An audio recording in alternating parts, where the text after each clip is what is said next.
Bem, pessoal, bom dia mais uma vez, né? Dando continuidade à nossa disciplina de desenvolvimento web básico, vamos falar hoje sobre JavaScript funcional e orientado a objetos, tá?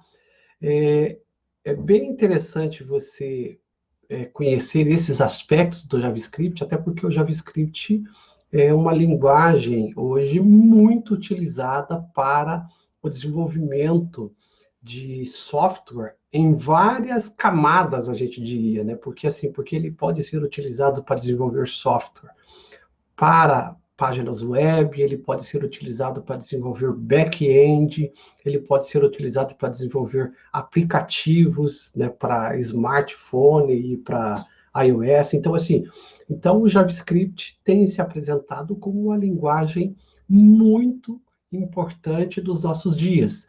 E acho eu que, inclusive, isso faz com que a gente tenha esse interesse, né, de avançar e conhecer ainda mais o JavaScript. Então, ele tem se apresentado como uma ferramenta de muita, muita utilização, muito importante para o processo de desenvolvimento de software. E daí, dando sequência nos nossos tópicos, nós vamos ver hoje JavaScript funcional e orientado a objetos, e nas próximas semanas vamos avançar para o Ajax e consumo de web service, e visão geral do DOM e single page applications. Então a gente vai completar essa sequência de estudos sobre o JavaScript com esses tópicos que a gente tem aqui. E aí hoje nós já vamos avançar então para o JavaScript funcional e orientado a objetos. Eu quero chamar a atenção de vocês, acho que é muito importante fazer isso, tá? Para que vocês, sempre que possível, visitem a página do Mozilla para acessar ali e ver da documentação do JavaScript. Acho que é o melhor site, assim, com a melhor documentação possível sobre o desenvolvimento de software utilizando o JavaScript. Então, aqui, por exemplo, ele já fala aqui que o JavaScript é uma linguagem leve, interpretada, compilada em tempo de execução, né, just in time, e ela é first class function, né? É uma linguagem onde a função tem um grande valor. Então, aprender a programar a programação funcional, ele está falando que a functional program é muito importante, é um estilo de programar JavaScript que é bem importante aí para a utilização, né? A utilização do JavaScript como ferramenta. E quando você entra aqui nessa página, veja que ele tem aqui um change language. Eu não diria assim, Gustavo, que ele talvez o Nubank use só o paradigma funcional, tá? Mas eu diria para você que o paradigma funcional está sendo muito utilizado por várias empresas e acredito que o Nubank utilize o paradigma funcional como uma base, mas provavelmente eles têm outras soluções que eles apliquem orientação a objeto, por exemplo. Então, e quando você está programando JavaScript, de certa forma, você também está programando com orientação a objeto, e a gente já vai entender um pouquinho lá, tá ok? Então, olhando aqui na página, sempre que você vier nessa página, se você quiser, por exemplo, tiver um pouco de dificuldade com o inglês, você pode mudar a linguagem aqui. Quando você muda aqui embaixo, ó, ele tem português do Brasil em algumas páginas, não todas. Pode ser que a tradução esteja um pouco desatualizada, ele fala, mas sempre vai estar aqui, é a comunidade que faz, então vai estar aqui, de alguma forma, traduzido o texto.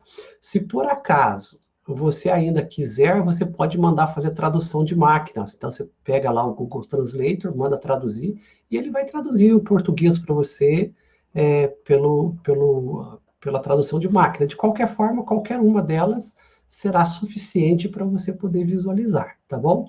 Então, fica aí a recomendação para você usar e visitar essa página.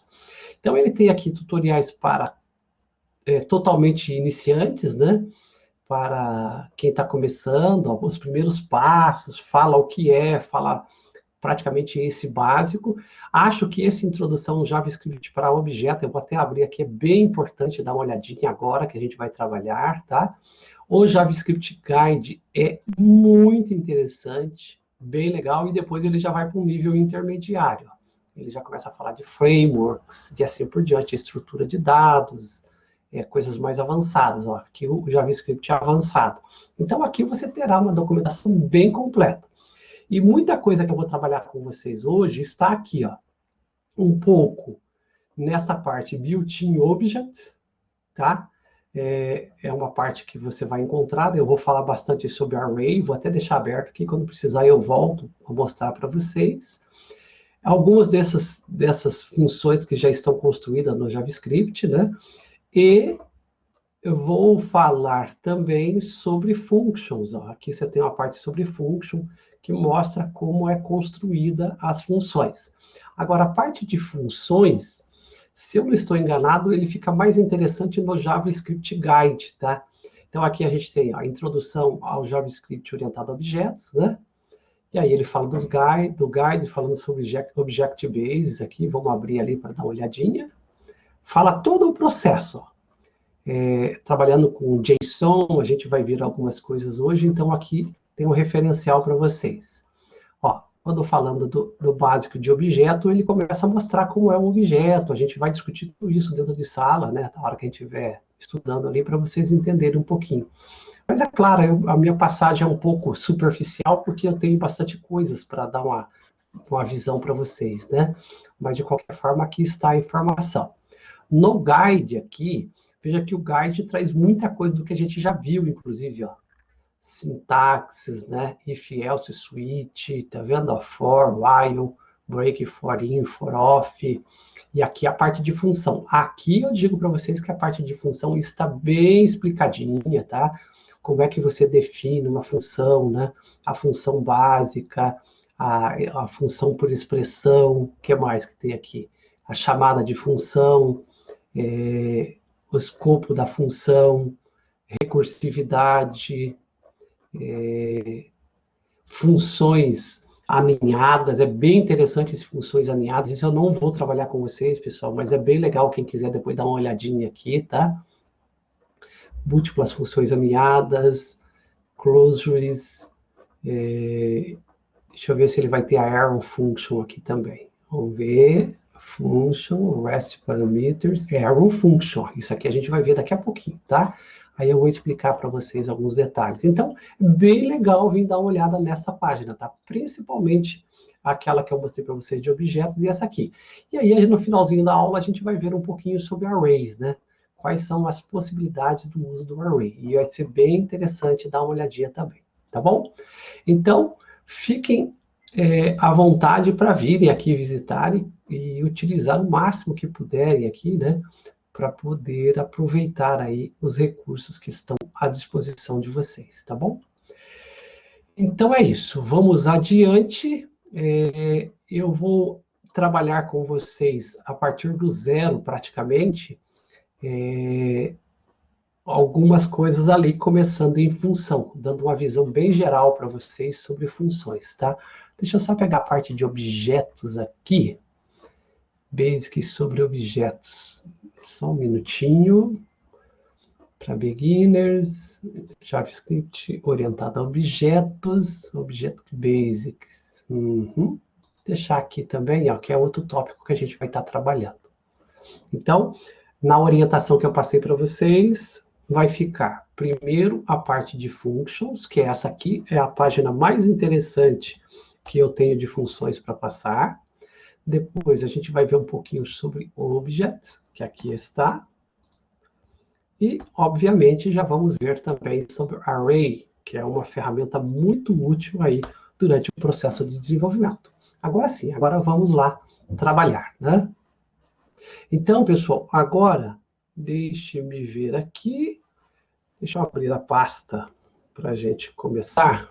Só um pouquinho.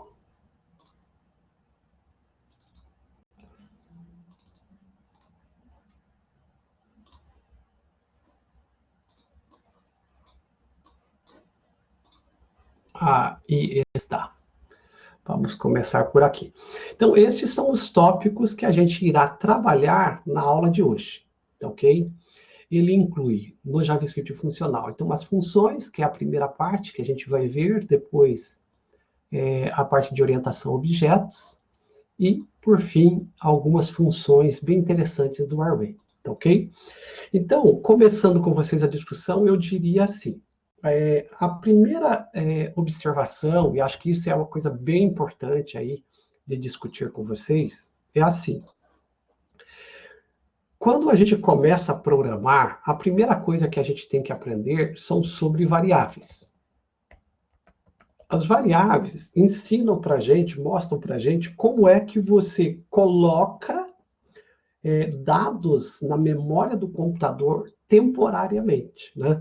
Então, acho que esse conceito é um conceito de quem está começando a programar, mas é bem importante revisar com vocês para vocês entenderem. Então, quando você pega o dado, né, a informação, joga para a memória, você está colocando ela numa variável, ou, na pior das hipóteses, você vai colocar numa constante que não pode ser alterada, mas normalmente é numa variável.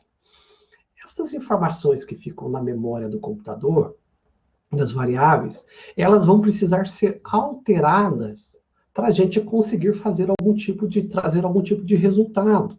Porque a ideia dos sistemas de informação é você tem uma entrada de dados que se tornam variáveis e depois você terá uma saída que são os cálculos ou as operações feitas em cima dessas variáveis. Para fazer isso, nós precisamos de quem? Nós precisamos dos operadores, ok? Então, quando você junta as variáveis com os operadores vão nos permitir alterar as variáveis que estão na memória do computador. Então, é um conjunto de coisas. Nos operadores, a gente viu na última aula, você tem o operador aritmético, que permite somar, tem o de comparação, tem o de atribuição, tem vários operadores que causam efeito em cima das variáveis, tá? As variáveis, por sua vez, para serem alteradas, precisam também do quê? Precisam ser tratadas com estruturas. E nas estruturas aqui eu incluo dois tipos, né? Que são as estruturas de manipulação, que permitem você manipular essas variáveis que estão na memória do computador, tá?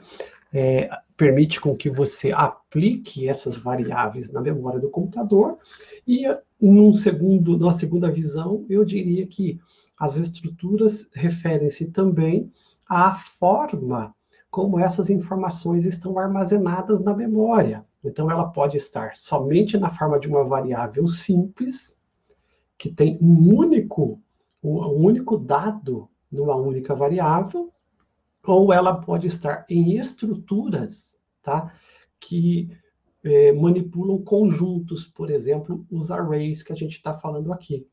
Então, para vocês terem uma ideia, com esse conjunto que é variáveis, operadores e as estruturas, né, incluindo as estruturas de dados, que são os arrays, que são os vetores, né, e as matrizes, a gente já pode fazer o que é chamado de programação estrutural, ou programação estruturada, né?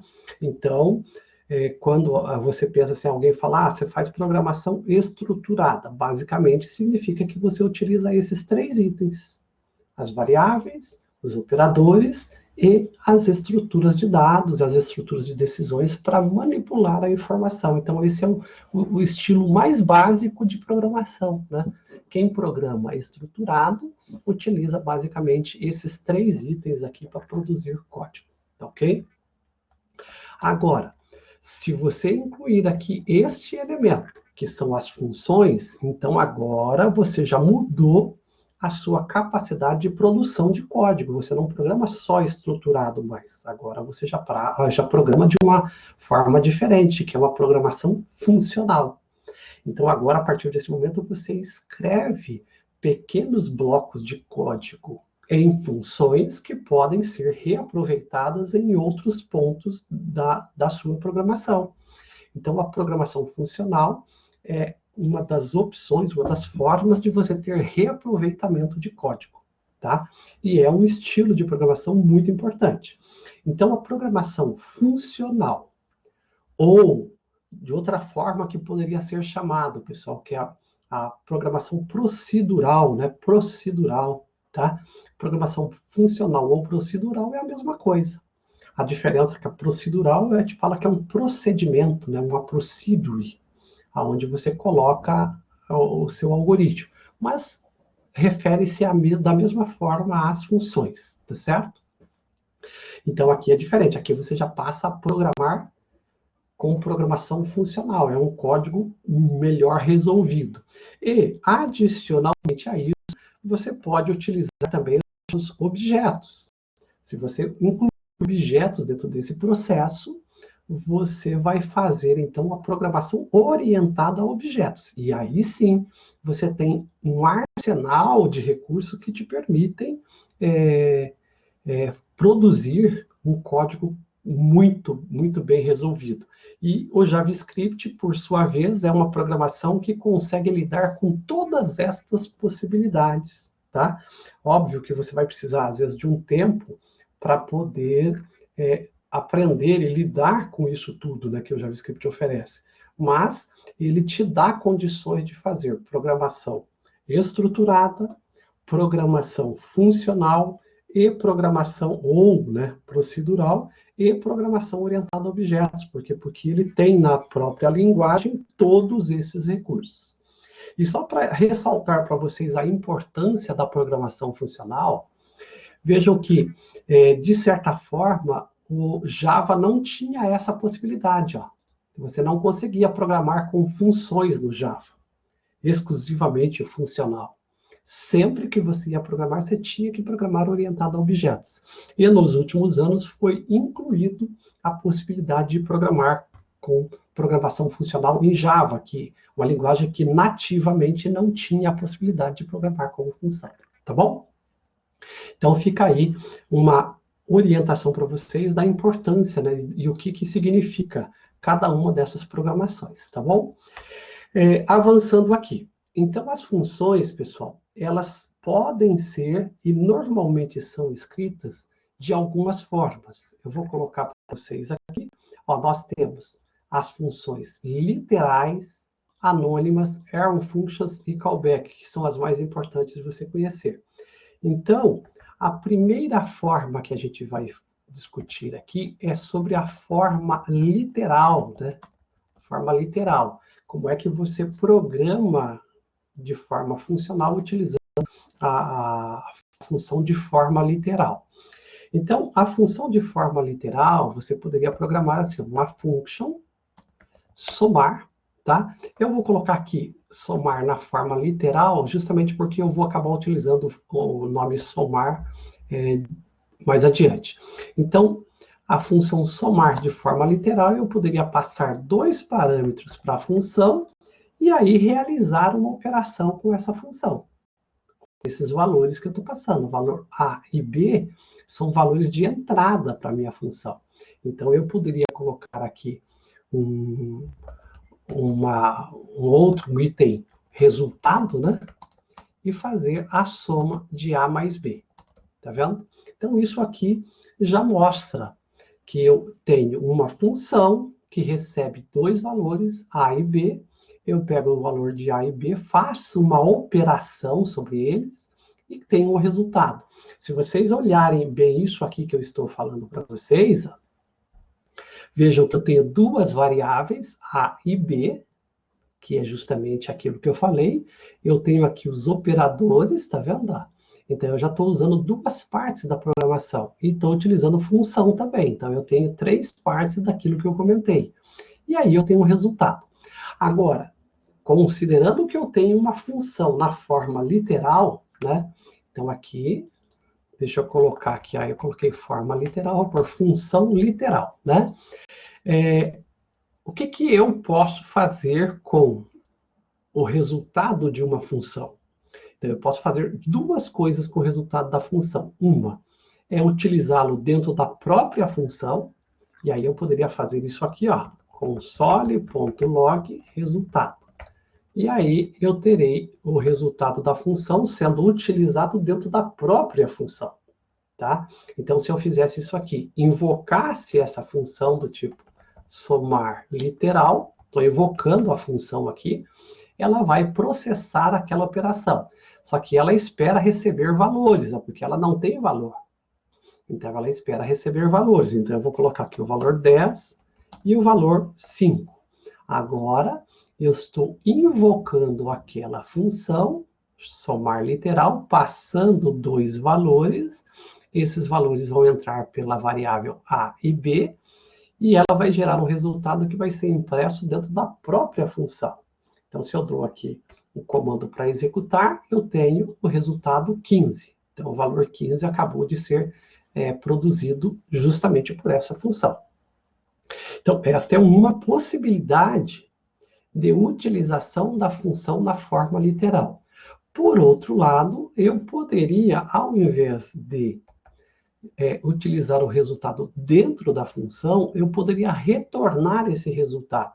Então, se eu quiser retornar, eu posso colocar return resultado. E aí, ele vai retornar para mim o resultado. Quando eu peço para ele retornar, se eu executar novamente a minha função, o meu código agora, veja que ele não imprime nada. Por quê?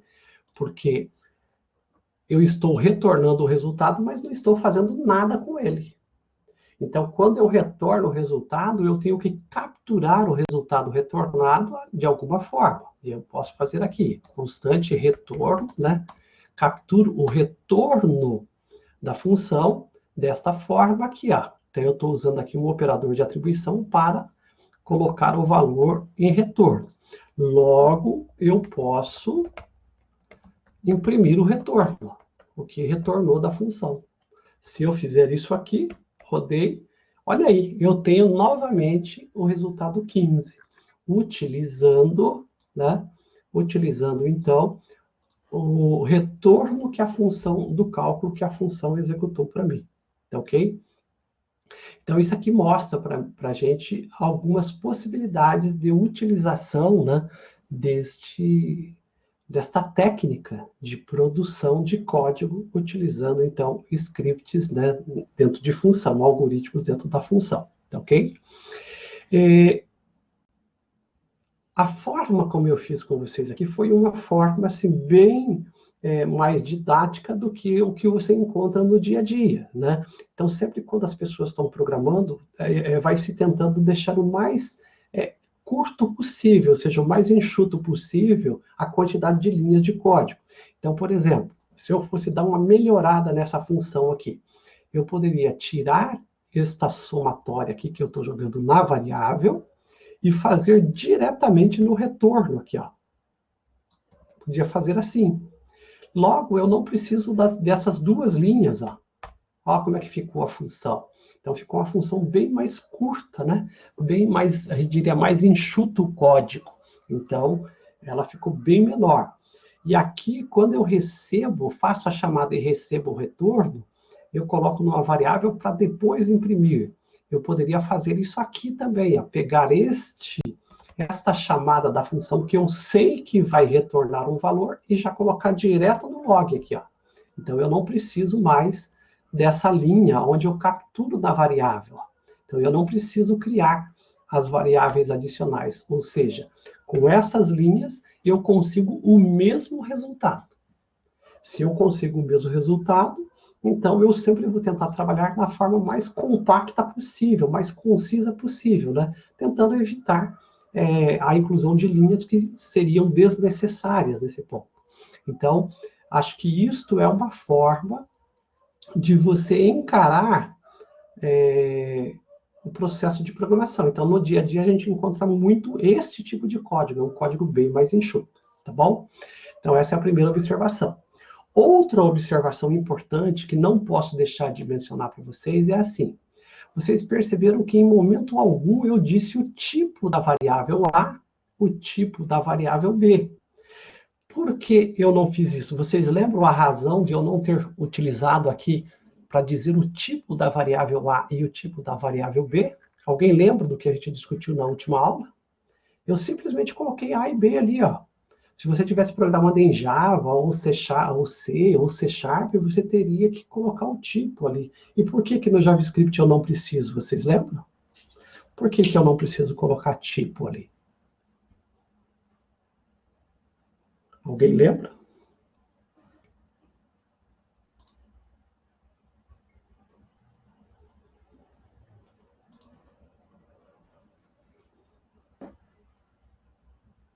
Muito bom, Arthur, isso mesmo, porque o JavaScript tem tipagem fraca. Uma linguagem com tipagem fraca não exige que eu fique explicando para ela, dizendo para ela qual é o tipo. Então, eu não preciso dizer aqui que A é um inteiro e que B é um inteiro. Por quê? Porque ela, por ser uma linguagem de tipagem fraca, não exige que eu faça isso. Se eu fosse fazer esse mesmo código em Java, eu teria que dizer que int é do tipo inteiro e B é do tipo inteiro, para eu poder realizar a operação aqui, senão ele dava erro, né? É uma característica da linguagem de tipagem fraca. Então, Java, como é uma linguagem de tipagem fortemente tipada, a gente tem que dizer o tipo antes. Outra coisa, percebam que eu não precisei dizer aqui que essa função tem um retorno. Então, é uma característica você não precisar dizer que o JavaScript tem um retorno, tá? Por quê? Porque quando você coloca a palavra return, obviamente você está dizendo que a função tem um retorno. E não precisa nem dizer o tipo. Por quê? Porque a linguagem é fracamente tipada. Então, essa é uma característica de uma linguagem fracamente tipada com um viés de programação funcional. Então, ela te permite programar de forma bem simples tudo isso que a gente está vendo, né? Então, fica bem conciso o código que estamos trabalhando. Agora, se eu quisesse continuar avançando com vocês e melhorando este código para deixar este código bem mais enxuto, né? Bem mais enxuto do que o que a gente já viu. O que eu poderia fazer? Eu poderia utilizar uma forma de programar, pessoal, que é chamado de função seta, ou em inglês, né, arrow function, tá? Função seta, ou em inglês, arrow function, que é uma função em seta, tá certo? Então, eu posso trabalhar este código da forma como eu fiz, utilizando a arrow function. E ela fica muito mais concisa do que a função na forma literal. Então, se eu quisesse escrever aqui uma função para somar, olha o que eu posso fazer com a arrow function. Posso fazer assim, uma constante que recebe o valor do retorno. Então, aqui eu teria, né, o lugar onde eu vou colocar a função, tá? E eu vou chamar ela de somar. E aí, na hora de somar, eu vou passar os valores A e B para a função e fazer a operação. Olhem só que tipo ficou aquela função somar ali, pessoal. Percebem? Primeiro, a função aqui virou uma constante, ó. Estão vendo? A função virou uma constante. Eu declarei uma constante. Então, eu consegui jogar a minha função numa constante. Logo, eu posso manipular a minha função, levar a minha função de um lugar para o outro. Essa é uma grande vantagem da programação funcional numa linguagem igual essa, JavaScript. Ó. Então, isso aqui virou a função. Aqui é a entrada de parâmetros da função. Ó. Aqui é a entrada de parâmetros. E ela é chamada de arrow function por causa destes dois elementos aqui. Ó. O igual seta. Igual seta. Isso aqui faz dela uma arrow function. E aqui nós temos A mais B, que é o mesmo que eu tinha lá. E por convenção, a arrow function já sabe que aquilo que você processar aqui, nesta declaração, ele já deve retornar para você o resultado. Então, você não precisa colocar nem return. Por quê? Porque ele já sabe que isso aqui tem que ser um retorno. Se você quisesse fazer diferente aqui, o que é permitido também, colocar as chaves, porque você quer fazer mais operações internas aqui, ó. E aí, você colocar essas chaves igual na função literal, você também pode, mas daí você obrigatoriamente teria que colocar return aqui, tá vendo? Mas é porque você optou por fazer um meio termo, né? Você está usando a arrow function, mas usando o corpo da função literal. Também é possível. Mas, normalmente, a gente vai utilizá-la assim, ó. Somar A mais B. Logo, como é que ficariam as demais funções das operações aritméticas? Ó, fica subtrair. Subtrair fica assim, A menos B. Multiplicar. Multiplicar fica assim, A vezes B. E dividir fica assim. Dividir fica A dividido por B. Poderíamos colocar aqui ainda um módulo, né?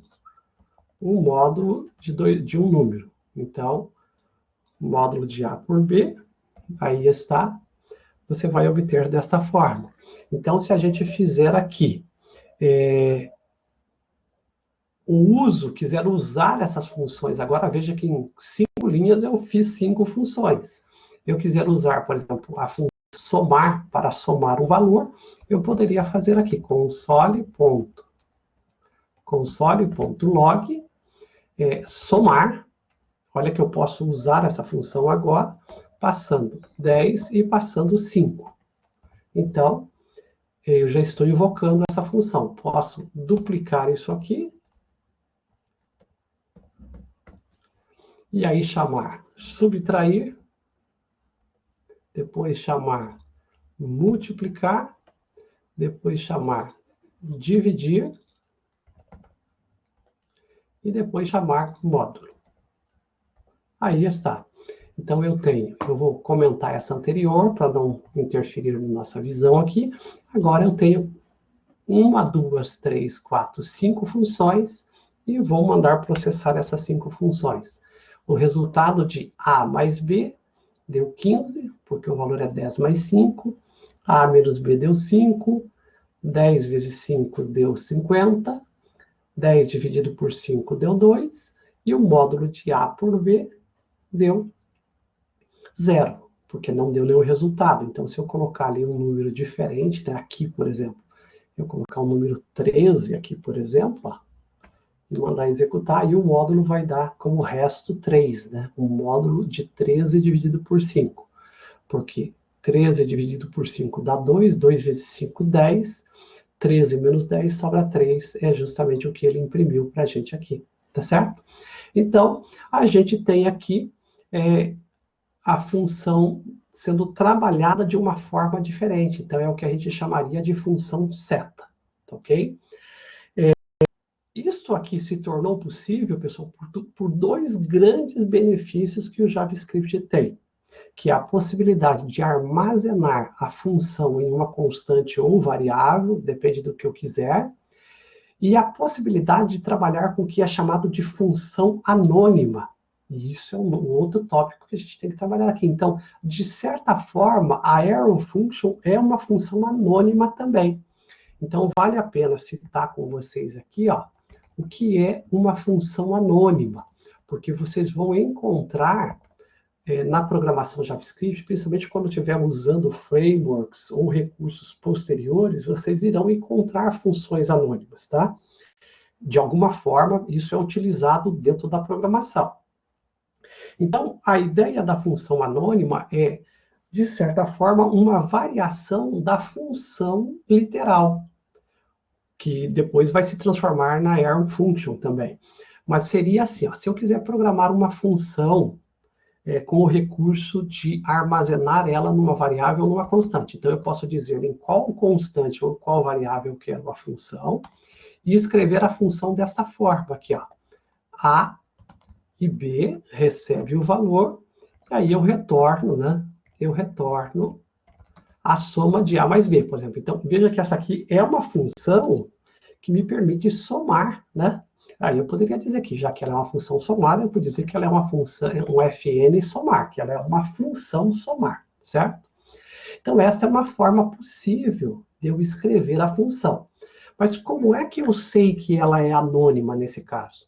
Eu sei que ela é anônima porque eu não coloquei o nome da função aqui depois da declaração function. Então, uma função será anônima se eu não colocar o nome dela depois da função. Então, na função literal, se vocês lembrarem, ó, eu tenho a função e tenho aqui o nome da função. Então, somar literal é o nome da função. Aqui eu não tenho o nome da função. Eu até coloquei ela numa constante, mas o nome dela eu não tenho. Por acaso eu quis dar o nome para essa constante, né, que atribui, que ocupa o espaço da função para esse nome, mas não necessariamente essa função somar aqui ela tenha nome.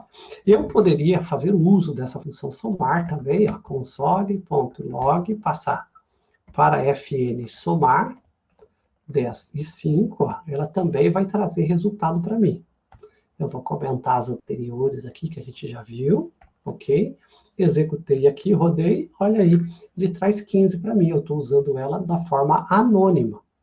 Só que essa forma anônima, você ainda pode ficar na dúvida, falar assim, ah, mas do jeito que você está utilizando essa função anônima, ela, de certa forma, ela ainda tem nome, né?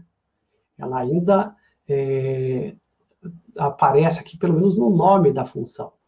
Tem uma forma mais concisa ainda de usar a função anônima? Tem. Ó. Você poderia programar a mesma função dessa forma aqui. E aí vai depender muito se você quer capturar o retorno ou não. Então aqui agora eu vou colocar uma constante que eu vou capturar o retorno da função. Tá? E vou criar essa função function aqui, essa função, tá? Vou usar ela basicamente do jeito que eu fiz ali, ó, ok? Só que ao invés de declarar a função e deixar ela retornar ali, eu já vou invocá-la diretamente aqui, ó. Então eu já passo aqui 10 e 5 logo depois, ó. Olha como é que eu estou invocando ela. Então eu estou declarando e já invocando. Então veja que o que eu recebo aqui é só o retorno da função. Mas eu não dou nome e já processo ela. Se eu capturo o retorno, eu posso fazer aqui console.log o retorno. Se eu mandar imprimir o retorno da função, rodei, vou ter o 15 novamente. Então, foi uma forma de capturar, né, o retorno da função e executá-lo. Se eu quisesse deixar isso aqui mais conciso ainda, para nem capturar o retorno, só usá-la diretamente, eu poderia fazer desse jeito, ó. Só que daí eu sou obrigado a colocar aqui um parênteses antes e outro depois. E poderia colocar aqui console sem fazer retorno, console.log A mais B. Tá, isso aqui tudo virou uma função anônima, totalmente anônima agora. Então eu poderia até colocar aqui numa única linha, só para a gente ver como é que ela ficou. Ó. Então, a declaração da função anônima, a abertura das chaves que faz a operação que eu quero, e a invocação da função passando os valores. Ficou praticamente uma linha também. Chegou muito próximo da Error Function, né? Rodei aí. Está. Ela entrega o resultado para mim da mesma forma que as anteriores, né? Só que numa forma bem mais concisa de atribuição e utilização da função. Tá ok? Então, isso aqui serve de base para vocês terem uma ideia do que seria uma função anônima dentro da programação. Tá ok? E aí, para fechar aqui o contexto de funções com vocês, sobrou aqui falar com vocês sobre a callback, a função de callback, né? Então, a função de callback, vamos já comentar aqui esse código para a gente começar aqui no novo tópico, ó. Função de callback. Função de callback, alguém dos que estão assistindo a aula, teria, assim, alguma forma, vocês teriam alguma tradução que vocês aplicariam para esse conjunto de palavras aqui, call e back? Como é que vocês traduziriam isso aqui de forma mais ou menos literal aqui? Como é que vocês traduziriam callback? Eu tenho já uma explicação, né, mas eu gostaria de ver a opinião de vocês, só para ver como é que vocês interpretam essa tradução.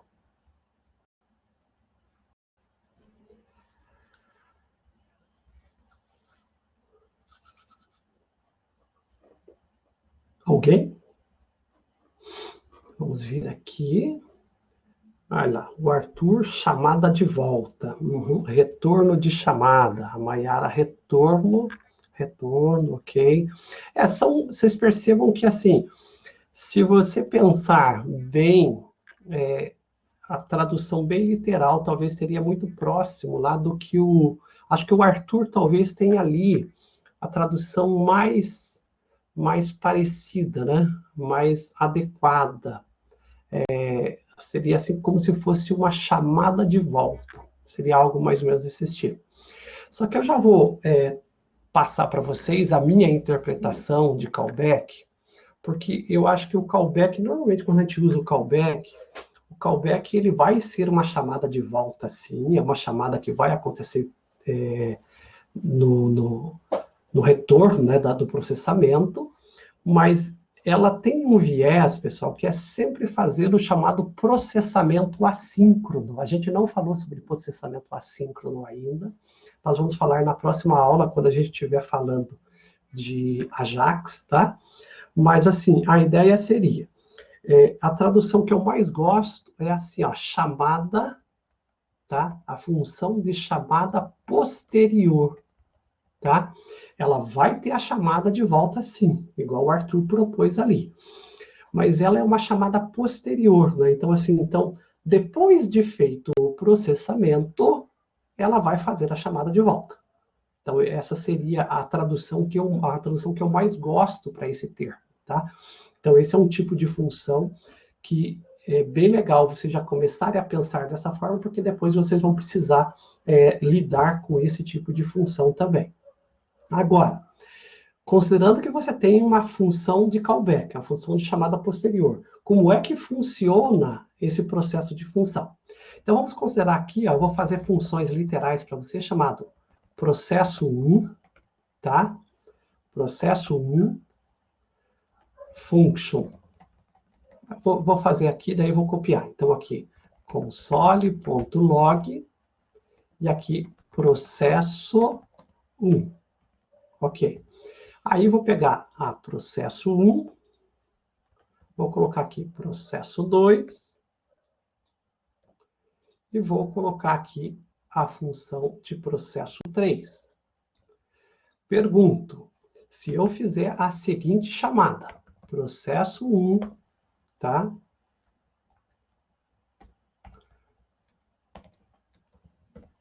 Processo 2 e processo 3. Quem é que vai ser executado primeiro? Quem vai ser executado por último? No raciocínio de vocês. Quem será executado primeiro e quem será executado por último? Disso aqui tudo. O que vai ser impresso no console?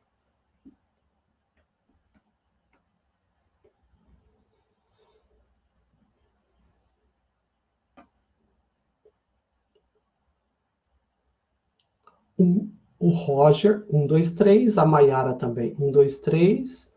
É a melhor lógica, né? Não faz sentido, né, Roger? Pensar que você tem a chamada nessa sequência e pensar que ele vai executar de forma diferente. Por quê? Porque todo script, pessoal, para quem não está acostumado, todo script ele é executado de forma sequencial, que é o que a Mayara falou ali. Então, ele começa pela primeira ocorrência da chamada, então 58, 59, 60. Isso é o trajeto normal de execução de um processo. Então, se eu mandar executar aqui, ó, rodei, olha lá, processo 1, processo 2 e processo 3. Na sequência que eles foram programados e na sequência que eles foram desenvolvidos. Agora, olha que pergunta interessante. E se eu pegasse o processo 3 e colocasse antes aqui? Observe o que eu fiz agora, hein? Eu programei processo 1, processo 2, processo 3, mas chamei processo 3, processo 1, processo 2. Qual é a sequência que ele vai imprimir agora? Se eu programei o processo 1 primeiro. Aí lá, o Clayton já inverteu a lógica também. Ele diz que vai ser processo 3, processo 1, processo 2. Por quê? Porque, em teoria, pessoal, não importa a ordem que eu desenvolvi as funções, eu programei as funções, porque aqui ela não está sendo executada. que importa é a lógica com que eu estou fazendo a chamada. Então, aquilo que o Cleiton falou faz sentido. Ó, rodei, processo 3, processo 1, processo 2. Por quê? Porque importa para ele a lógica. Se eu tivesse programado aqui a função 2 primeiro, ó, pouco importa aqui. Ó, veja que a função está 2, 1, 3. E se eu mandar rodar, ele vai dar 3, 1, 2. Mesmo que as funções estejam em ordens diferentes. Tá vendo?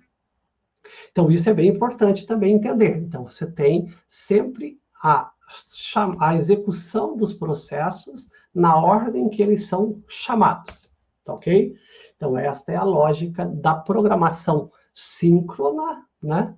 E, lógico, você pensa assim, é isso que acontece quando você está executando, né, um processo. Agora, eu poderia fazer assim, pessoal, uma mexida muito radical. Por exemplo, se eu viesse aqui no processo 1 e fizesse diferente. For, vou fazer um for normal aqui, um index, que aqui ele está dizendo que vai até o array length, mas eu vou colocar até 100 aqui. Digo, se eu mandar ele ir até 100, e jogar o console aqui dentro do processo 1, tá? Eu nem preciso desse elemento aqui, porque eu não tenho elemento de array, e eu vou colocar o processo 1 para ele executar algumas vezes. Então, esse processo 1 vai ser executado por variáveis de i, quer dizer, quantas vezes o i vai gerar. Pergunto para vocês, está claro para mim que o processo 1 vai imprimir 100 vezes? Agora o processo 1, rodei, ó, rodou 100 vezes, e depois que ele terminou de fazer o processo 1, ele executou o processo 2 e o processo 3. Pergunto, qual processo que demorou mais para ser executado aqui agora? Qual processo? Tomou mais tempo. Não, eu acho que assim, demorou mais porque ele foi executado posteriormente. Entendi o raciocínio que você fez, Cleiton. Mas eu quero dizer que consumiu mais tempo, não quem foi executado por último. Tá? Quem consumiu mais tempo de processamento aqui. Ó, porque se você pegar o 1, né, Fran? Ó, porque ó, veja quantos segundos demorou. Demorou 432 milissegundos. Vamos ver quanto tempo esses processos demoram para ser executados sem a gente colocar o loop aqui, ó. Vamos colocar sem o loop. Então, sem o loop, o processo 1, 2 e 3, quando executados em sequência, eu vou comentar esse loop, tá?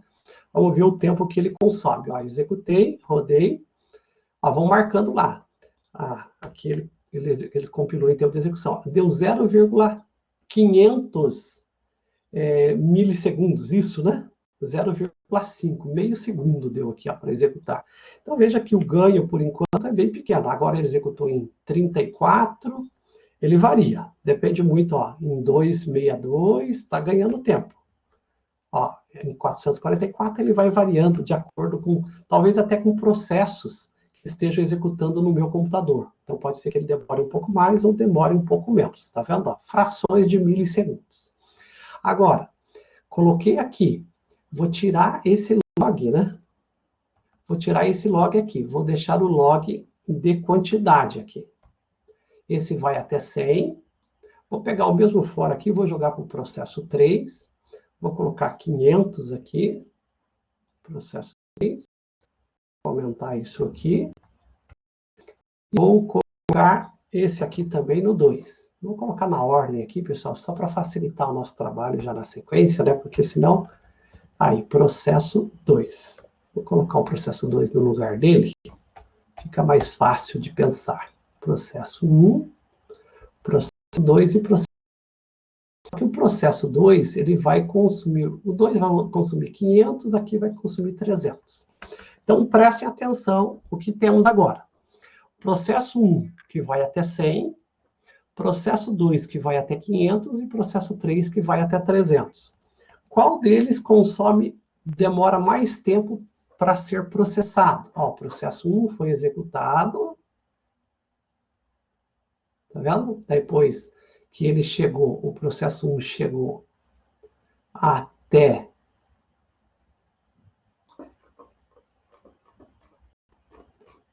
processo 1 chegou até 99, porque é de 0 a 99, né? Ele começou o processo 2.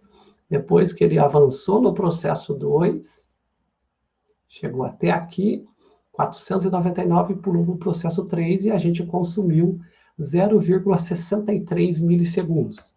Rodei, mais uma vez, 0,3, processou bem rápido. Ó. Por enquanto, a gente não percebe muito aumento de processamento.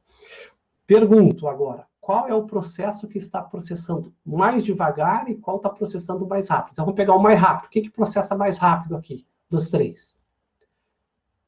Consome menos tempo de processamento.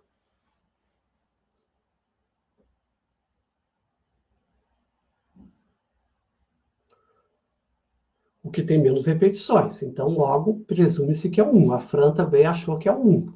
Qual que demora mais tempo aqui dos três? O 2. Uhum. Então, você já começa a ter aí aquele que processa mais, vai tomar mais tempo. Então, você pode começar a imaginar, pessoal, o seguinte cenário.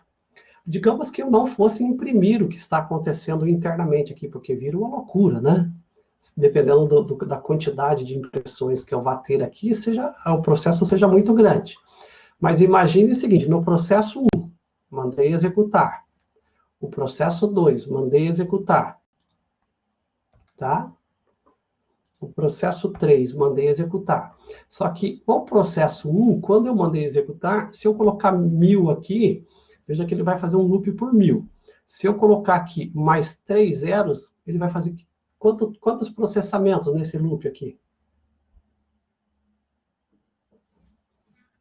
1 bilhão. 1 milhão de loops. Tá? Então, veja que aqui ele vai fazer um processamento. E se eu pegar aqui esse 1 milhão e colocar mais 2 zeros aqui, quanto que vai fazer agora? Ó.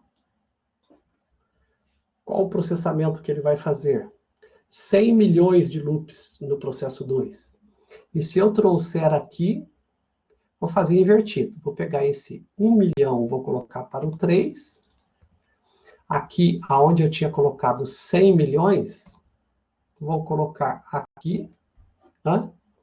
Vou tirar um zero. Então, eu tenho aqui 1 milhão, 10 milhões, 100 milhões de loops. Só que ele não está imprimindo nada porque eu desativei o log, mandei rodar. Quanto tempo vai demorar isso aqui agora? Foi rápido, né? Principalmente porque ele não está imprimindo nada, certo? Ó, foi rápido. E se eu mandasse imprimir agora? Porque, ó, veja que ele está fazendo até bem rápido o processamento, né? Mas e se eu mandasse imprimir agora? Será que ele é tão rápido assim? Ó. Rodei e mandei fazer.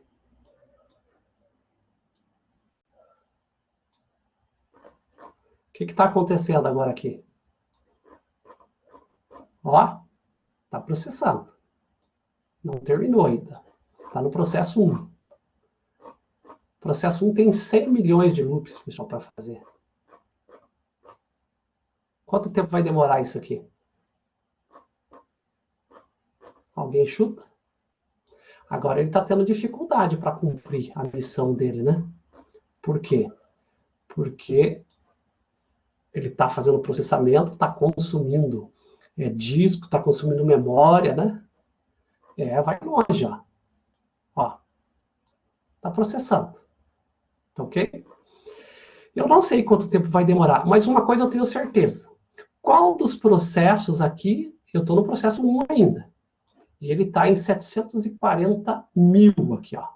Na última vez que ele processou 740 mil. Tá? E eu preciso que ele chegue a 1 milhão, é isso? É 1 milhão, né? Está quase chegando no final. Não, não é 1 milhão. Esse primeiro é quanto? Esse aqui vai a 100 milhões, pessoal. Ó, esse primeiro vai a 100 milhões. Então, ele chegou aqui a 1 milhão por enquanto. Ó. 1 milhão e 190 mil. Quanto tempo será que vai demorar esse processo? Vai demorar um tempo enorme, porque ele vai a 100 milhões para depois ir para 10 milhões para depois ir para 1 milhão. Né? Qual processo, se eu quisesse ganhar tempo, eu deveria ter executado primeiro aqui para ganhar tempo agora? Ó, eu tenho um de 100 milhões, que é o que está executando, de 10 milhões e tenho um de 1 milhão. Qual dos três processos eu deveria ter executado primeiro para ganhar tempo?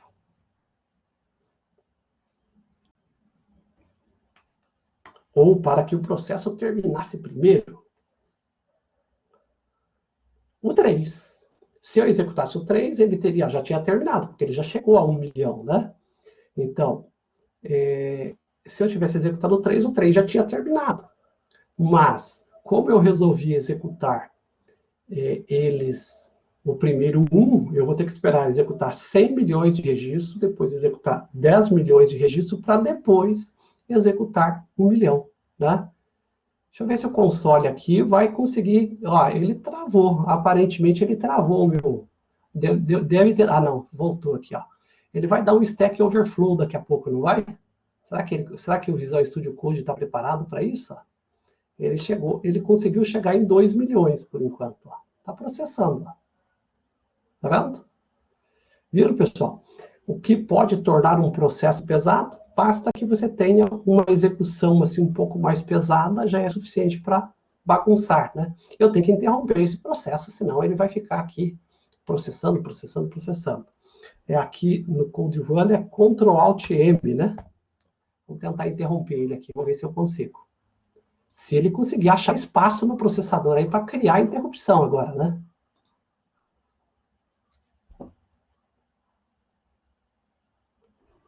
A pergunta é, fica mais rápido, pessoal? Quem programa aí, se eu executar o primeiro processo, o processo 3 primeiro, ele fica mais rápido? Estou tentando interromper aqui, pessoal. Tentando, Ctrl Alt M, Ctrl Alt N, para tentar interromper. Por enquanto, não sei se interrompeu. Acho que não interrompeu ainda. 3 milhões, ó. Está se batendo, né? Ou seja, percebam que o processamento tomou conta da minha máquina, né? O processamento tomou conta. Eu vou tentar achar aqui uma forma até de interromper, forçar a interrupção do processo. Vamos ver se é possível aqui. Vamos lá.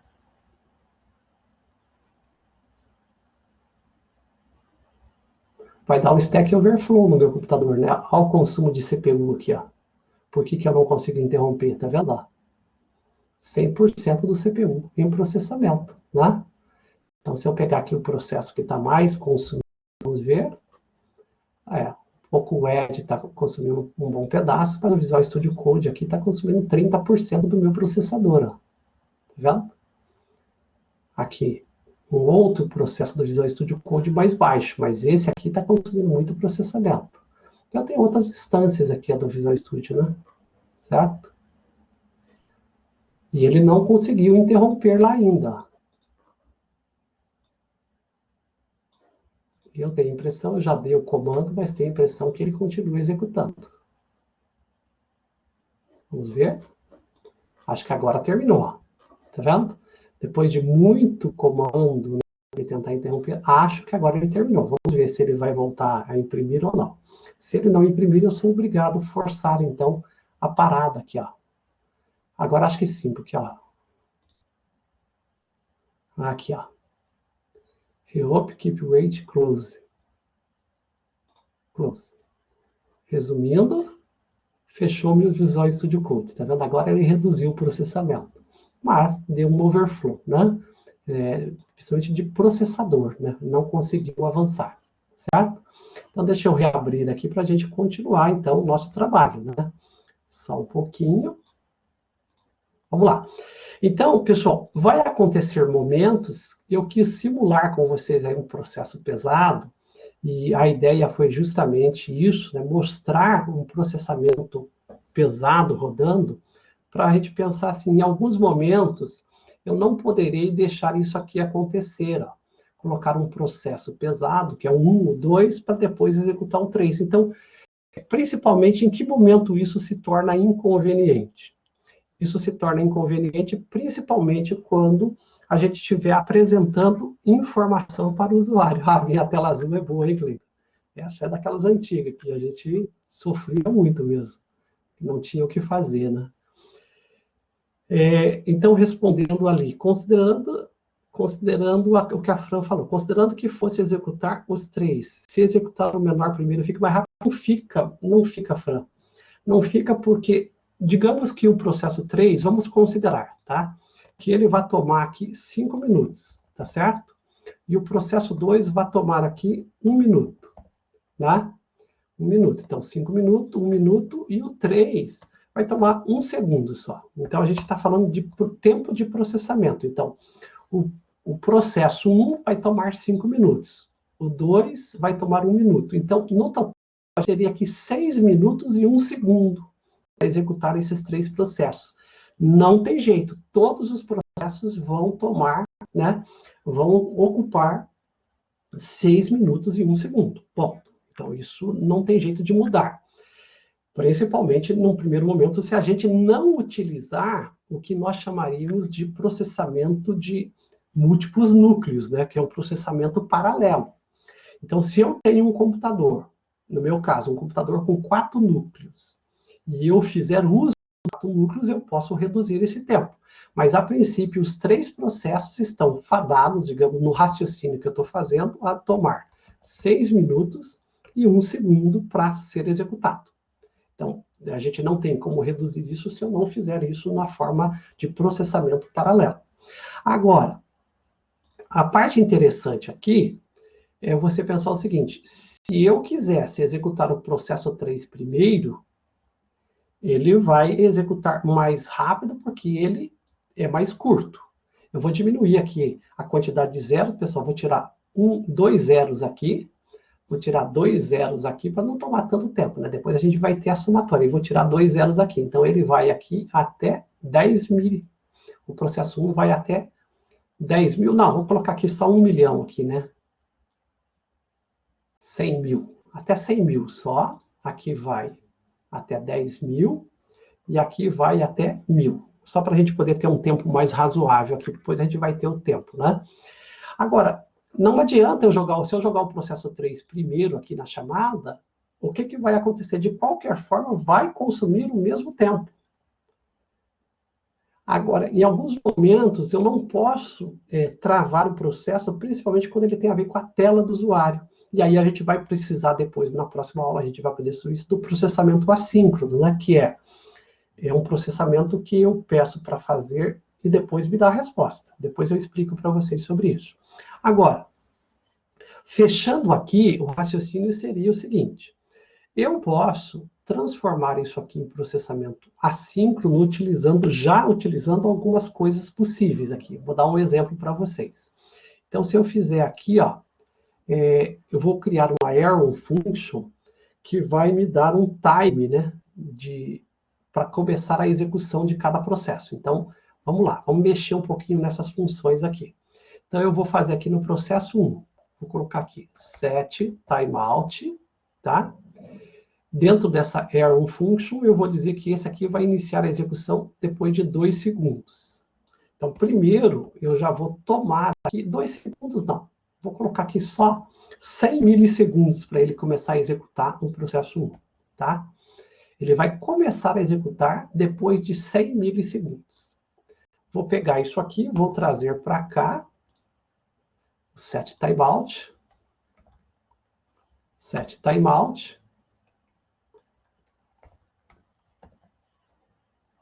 Vamos colocar aqui, ó. Veja que aqui já é uma arrow function, tá vendo? Ó? Já está sendo usado arrow function aqui para fazer o set. Essa aqui é uma arrow function dentro do set timeout. Ó. Vou pegar isso aqui e trazer para cá. Então, a função 2, eu vou colocar aqui, em vez de 100 milissegundos, vou colocar aqui 50 milissegundos para começar a execução desse lock. E para finalizar aqui, vamos sentar aqui set timeout também. E aí, uma outra arm function, aqui. Essa arm function vai ser executada depois de 75 milissegundos. Então, isso aqui vai para dentro desta função de time. Pergunto no raciocínio de vocês, se vocês fossem pensar agora. Quem será executado primeiro? Processo 1, processo 2 ou processo 3 agora? Eu vou tirar esse time, que isso aqui é fictício, né? O que vocês acham? Processo 1, processo 2 ou processo 3? Se quiserem aqui, ó, pode... A processo 1 será executada depois de 100 milissegundos. A hora que eu der o comando, dali 100 milissegundos, começa a executar. Processo 2 vai ser executado depois de 50 milissegundos. E o processo 3 será executado depois de 75 milissegundos. Quem vocês acham que será executado primeiro agora? Então, só repetindo aqui, processo 1, depois de 100 milissegundos. Processo 2, depois de 50 milissegundos. E o processo 3, depois de 75 milissegundos. Quem será executado primeiro agora?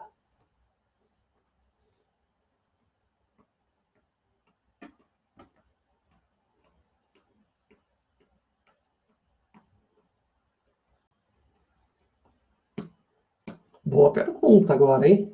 Vamos ver se vocês conseguem concluir aí.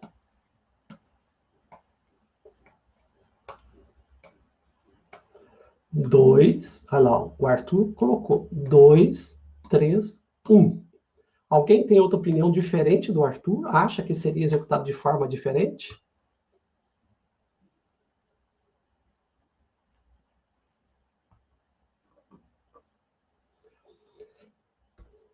Eu concordo com o Arthur. A chamada de execução vai acontecer nessa ordem agora, pessoal. Ó, veja que mesmo estando na linha 70, a chamada do processo 1, estando na linha 71, a chamada do processo 2, com esse schedule, né, que é essa agenda que eu estou fazendo, eu estou alterando o tempo de execução do processo. Então, agora é isso. Agora o processo 2 vai ser executado primeiro, porque ele vai ser executado daqui 50 milissegundos. Depois vem para o 3, depois vai para o 1. É exatamente o que o Arthur propôs. Então, qual é a sequência de execução? 2, 3, 1. Agora, pergunto, qual processo vai encerrar primeiro? Então, são duas perguntas aqui. A primeira pergunta que o Arthur respondeu foi: qual a ordem de execução dos processos, né? Então, isso foi o que o Arthur respondeu. Então, 2, 3, 1. Qual a ordem de execução? 2, 3, 1. Agora, eu estou fazendo uma outra pergunta antes de terminar. Qual processo terminará primeiro? Qual processo terminará primeiro? Agora, é uma boa pergunta, né? Qual ordem de término do processo? Então, qual a ordem de término dos processos? Será que eles terminam na mesma ordem que chegaram ou terminam em ordens diferentes? O que vocês chutariam? Talvez você não tenha certeza, mas talvez você possa chutar. O que você chutaria, se você não tiver certeza?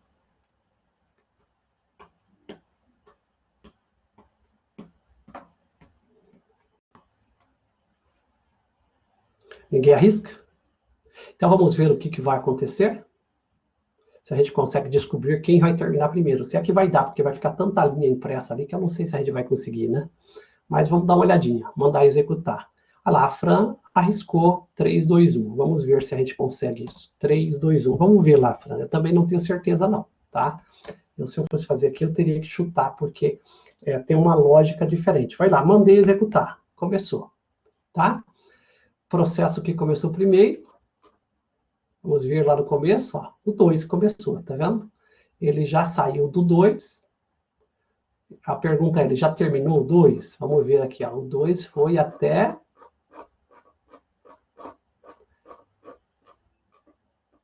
9.999, ou seja, o processo 2 já terminou, porque ele ia até 10.000, né? Aí ele começou o processo 3. Vamos ver lá se bateu, ó, a ordem de execução, bateu o que você tinha falado, Arthur. Então, ó, começou o processo 3. Começou o processo 3, foi. Vamos ver aqui.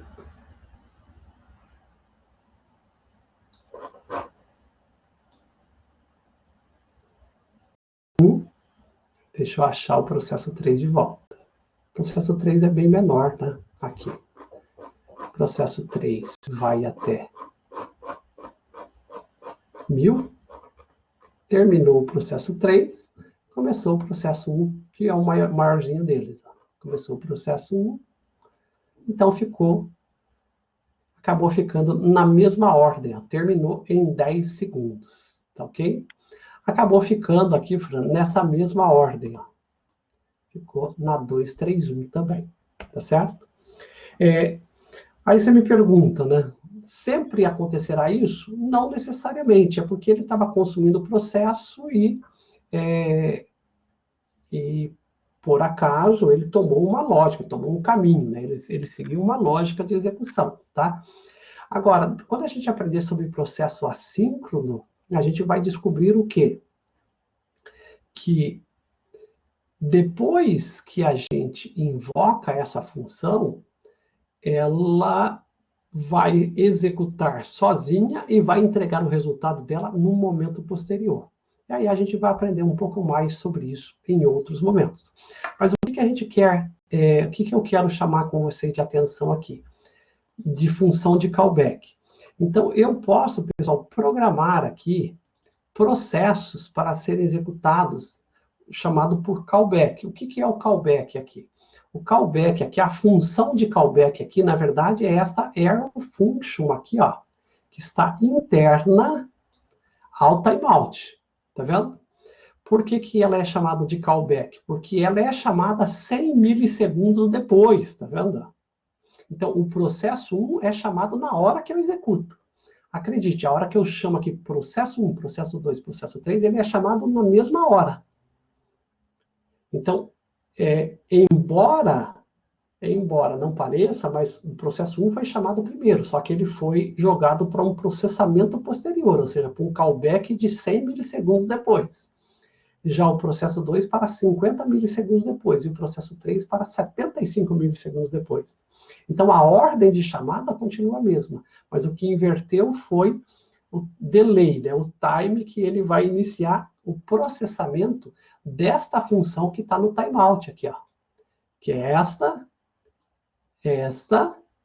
e depois esta. Então, estas funções que estão aqui anônimas e no estilo arrow function é que são as funções que foram chamadas posteriormente.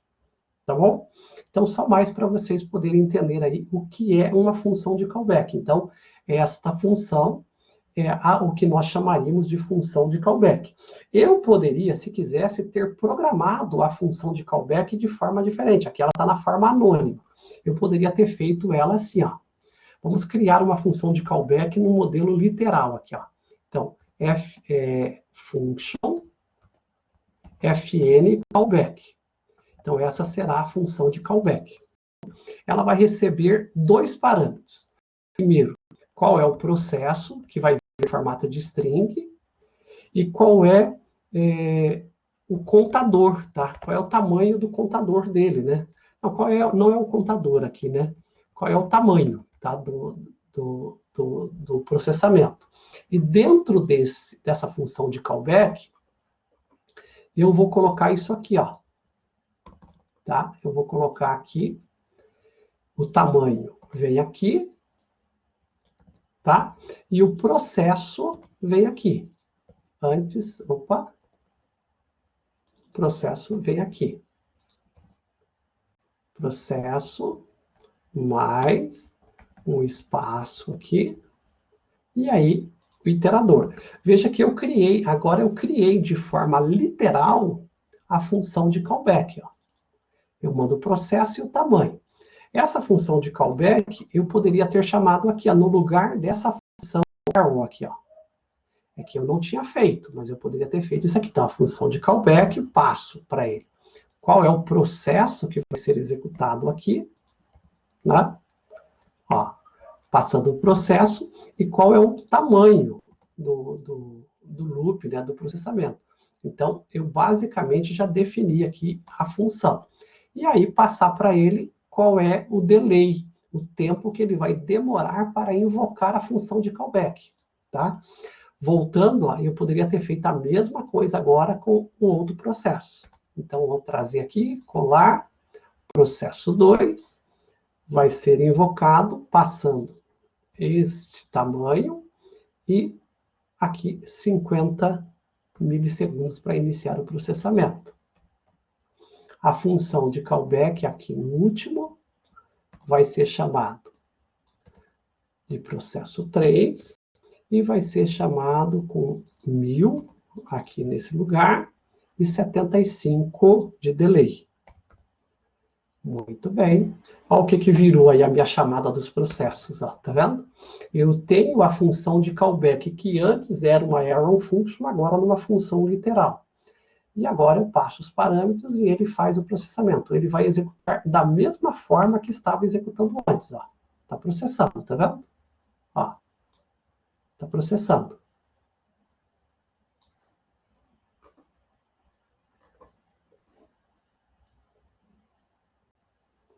Agora você veja, por isso que eu falei para vocês, que a ordem de execução, opa, eu fiz alguma seleção aí, por isso que ele estava processando de alguma forma diferente. Vamos ver, executando, vamos ver se eu fiz alguma coisa errada aqui. Função de callback, chamou.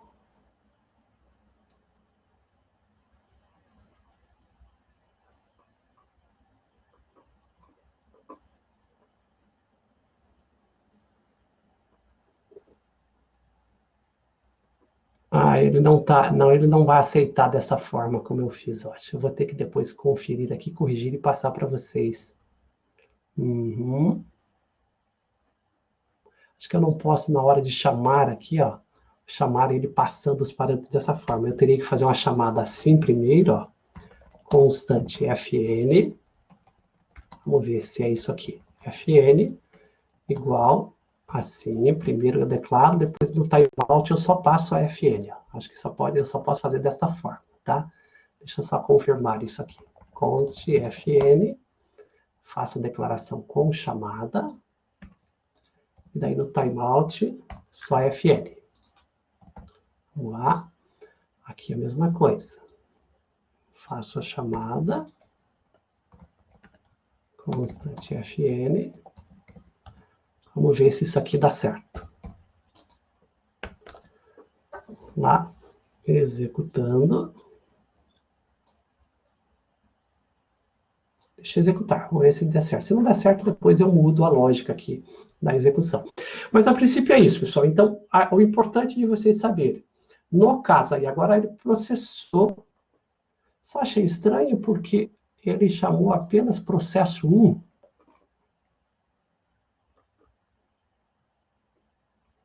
Processo 1, processo 2, processo 3. Deixa eu confirmar aqui. Console log. Tem alguma coisa estranha aqui que eu não consegui entender o que é. Porque, a princípio, aparentemente, ele chamou só o processo 1. Não entendi.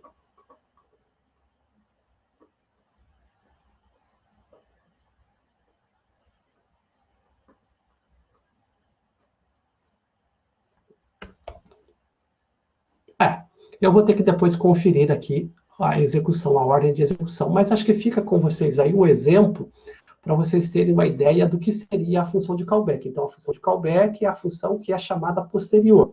E, de certa forma, a gente diz aqui o timeout dela, né? Então, por exemplo, aqui 100 milissegundos, 50 milissegundos e 75 milissegundos. Tá bom? O que mais? O nosso tempo avança. Nós vamos interromper um pouco agora a discussão sobre funções, para a gente pensar um pouco agora aqui no que? Na orientação objeto e arrays. Aqui a gente ainda tem mais coisas para ver, né? Então, vamos pegar aqui agora, a gente estava discutindo sobre funções. Muito bem. Acho que é a parte mais complexa. E eu vou trazer agora aqui a parte de orientação a objeto. Assim que eu terminar, pessoal, eu já libero vocês, tá? Então, eu não vou fazer intervalo agora para a gente poder concluir isso aqui primeiro, tá? Vamos lá. Objeto, pessoal, o que é importante você saber sobre objetos? Objetos, nós temos objetos literais, temos função construtora, classes e JSON. Como é cada um? Objeto literal. Então, se eu quiser criar um objeto na forma literal, basta que eu faça isso aqui, ó, tá? Isso aqui é declarado, é chamado objeto em JavaScript. E ele é um objeto construído de forma literal, né? Dentro desse objeto, eu posso definir aqui o nome, tá? Dizer que ele vai ser string. Posso criar aqui a idade, dizer que ele vai ser number, tá vendo? Então, eu posso criar o objeto e dizer quais são os tipos dele. Mas é muito comum, se você vai criar ele na forma literal, você já passar aqui o nome de vez, ó. Aqui já é o João, né? Qual é a idade dele? A idade dele é 30 anos. Então, às vezes, você já cria o objeto e atribui o valor para ele. Essa é a característica do objeto literal. Se eu não quisesse fazer isso aqui, eu poderia só fazer a declaração, igual eu falei para vocês aqui, ó, e depois vir aqui no objeto literal e colocar aqui o nome igual a João, e ele cria ali o atributo sem problema. Nome João e objeto literal, ponto, idade igual a 30. Tá certo. O JavaScript, isso aqui tá tudo certo. Então, se eu mandasse imprimir assim, console.log, objeto literal, rodei, salvei, lá está, nome João, idade 30 anos. Então, esta é uma forma de criar objetos no JavaScript. Eu posso criar e já declarar, ou declarar posteriormente. Eu poderia, ao invés de fazer objeto literal, eu poderia utilizar a função construtora. Função construtora é mais ou menos no estilo que a gente aprendeu com função. Eu crio uma função que vai gerar um objeto para mim. Então, a função é pessoa, nesse caso. Vai gerar pessoas, né? E aí, nessa função, eu vou escrever ela aqui de forma literal, né? De forma anônima, ou melhor, veja que ela ficou anônima. Eu poderia vir aqui e dizer que o nome vai ser uma string, tá? E a idade vai ser um number. Ok? Idade vai ser um number. Deixe-me confirmar. Aqui não é ponto e vírgula, aqui não é vírgula, é ponto e vírgula. Então, o que aconteceu? Então, veja que eu tenho uma função chamada pessoa. Só que se eu vou utilizar a função construtora, né, então eu posso fazer isso aqui. Deixa eu colocar aqui. Constante P, constante P vai ser igual a new pessoa. Ok? E aí, P, nome, igual a Maria. P, idade, igual a 25 anos. Se eu mandar logar, console.log, P. Rodei, aí está. Veja que eu construí o objeto utilizando uma tática diferente. Então, esse aqui, essa forma de construir, é igual eu falei para vocês, é a forma literal, forma objeto literal, né? Tá bem claro ali no nome, né? Objeto literal. Aqui é a função construtora. Aqui eu crio uma função que me permite criar objetos do tipo pessoa. Tá certo? E eu tenho um modelo mais moderno hoje, que é o modelo por classes. Esse é muito parecido, né, na forma de classes. A forma de classes, ele é muito parecido com o que a gente aprende em outras linguagens, como Java, C++, por exemplo, C Sharp, né? Então, se eu quero criar aqui uma variável, eu posso vir aqui e criar assim, uma class chamado cliente, por exemplo, tá? E aí, declaro assim, ó, veja que você declara literalmente a classe e como essa classe. Nesta classe, eu posso criar aqui uma função, um construtor, tá? Que a hora que eu crio esse cliente, eu passo o nome e a idade, e ele atribui para dentro do objeto diz.nome, o nome que eu estou passando de parâmetro. E para este cliente, a idade que eu estou passando. Então, essa aqui é uma forma de você construir objetos utilizando classes. Neste caso, se eu fosse gerar aqui uma constante cliente, ó, então eu poderia dar new cliente e passar o nome aqui. Pedro. Pedro é o meu cliente e a idade dele é 23 anos. Então, eu gerei um objeto C. Vou comentar aqui o objeto P, não interessa mais, e vou imprimir no console o objeto C, que é o cliente. Rodei, aí está, o Pedro, de idade 23 anos. Tá? Então, esta é uma forma da gente sair criando objetos em JavaScript. Vocês viram aqui pelo menos 3 possibilidades. Uma é criar um objeto literal e ir atribuindo valores. Outra é criar uma function e ir atribuindo depois, criando objetos com base na function. E o outro é com o class para poder gerar objetos mesmo.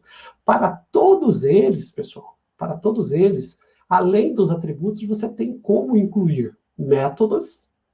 Vai lá, eu quisesse colocar um método aqui, por exemplo, né? Digamos que eu viesse, vou pegar aqui, neste objeto literal, aqui, ó. Quero colocar aqui no objeto literal, quero colocar uma function, objeto literal, uma função que é getIdade. Ó. Digamos que eu quisesse fazer isso aqui. Então, eu declaro aqui uma function, pode ser anônima, e coloco aqui, ó, return idade, ó. Return diz idade, vai retornar a idade que está dentro dele. Então, eu não preciso chamar mais o atributo diretamente. Então, se eu quisesse rodar aqui, ó, console objeto literal, ponto, getIdade. Ele vai invocar o getIdade desse objeto. Deixa eu comentar aqui. Executei. Aí, a idade é 30. Foi uma forma de incluir um método dentro do objeto. Tá? Existem várias técnicas, de acordo com cada um dos estilos aqui, você vai ter uma forma de realizar isso. E existem também possibilidades, não é o foco dessa aula de hoje, mas existem possibilidades de você trabalhar com recursos como orientação a objeto, como herança, polimorfismo, encapsulamento, tudo isso o JavaScript oferece. De acordo com o modelo que você escolher aqui, você pode, então, aplicar o recurso que você queira dar orientação ao objeto para ele. Só que, para finalizar aqui a parte de orientação, eu quero mostrar para vocês agora a utilização da criação de objetos baseada em JSON. Então, dentro aqui da minha pasta, eu tenho esse arquivo aqui, que é um arquivo produto.json, que é um arquivo que eu tenho. Eu quero gerar um objeto com base nesse JSON. Como é que eu sei que isso aqui é um JSON? Primeiro, a extensão é JSON. Segundo, veja que ele tem aqui, ó, essas aspas duplas aqui no atributo. Todo o JSON, pessoal, é formado desta forma, sempre aspas duplas no atributo, no nome do atributo. Ó. Tá vendo? O símbolo de chaves é o mesmo do JavaScript. Ó. Essa chave identifica que isso aqui é um objeto. A gente viu lá como é que cria um objeto literal. Então, no JSON, isso aqui também é um objeto.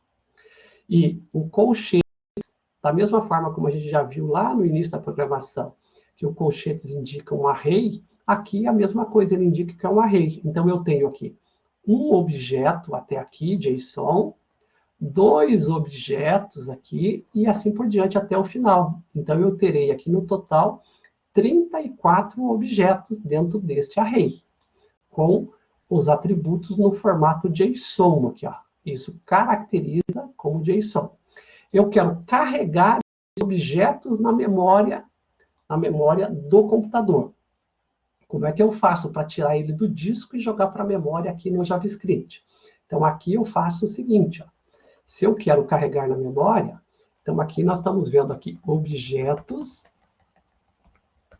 no formato JSON, né?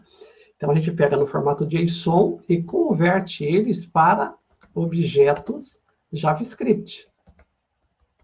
Como é que eu faço isso? Ora, aqui eu poderia criar aqui uma constante produtos e chamar o comando require,